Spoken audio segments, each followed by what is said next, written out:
Struttin is a black vernacular dance that comes out of Memphis.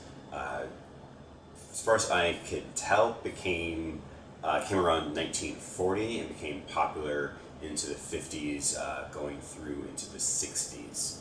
Uh, it was danced in a lot of the juke joints right on the main blues club strip and those clubs that were just off of it. It is characterized as a slow jog or slow run that doesn't really travel very far.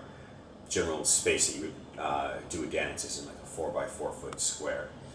The older style of dance was all close embrace. There were no turns, there were no breakaway steps. It was just the leader and follower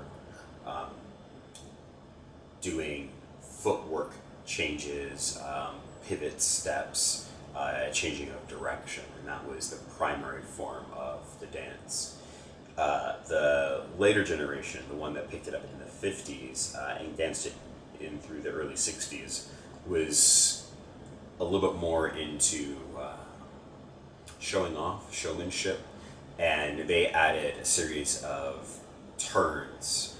It uses a pretty interesting lean-to posture with the leader and the follower, where the leader stands in an upright but athletic posture, and the follower takes her normal athletic posture and then tips forward so that she's on the front part of her foot,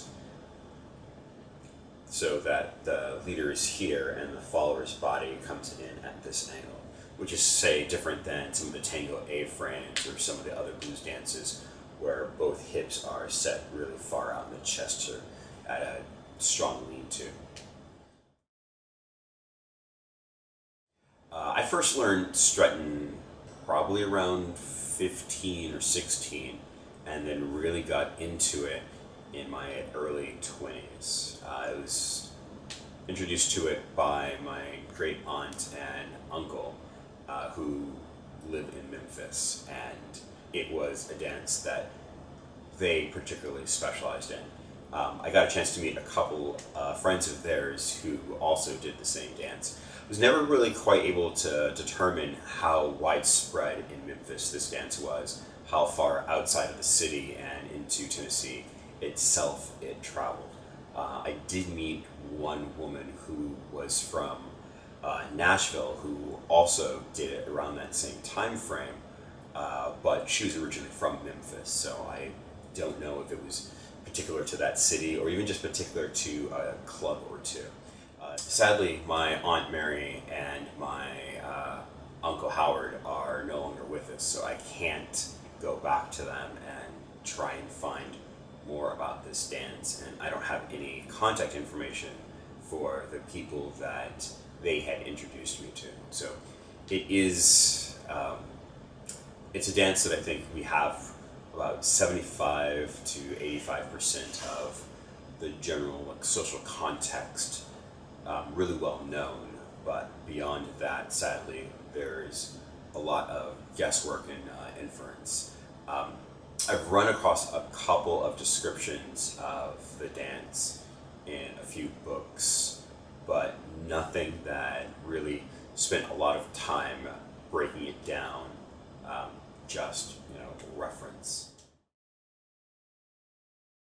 So it's a dance today that I think we have a lot of ability to really sort of interpret based on what we know, and a lot of freedom to be able to dance and create our own, ongoing tradition with it.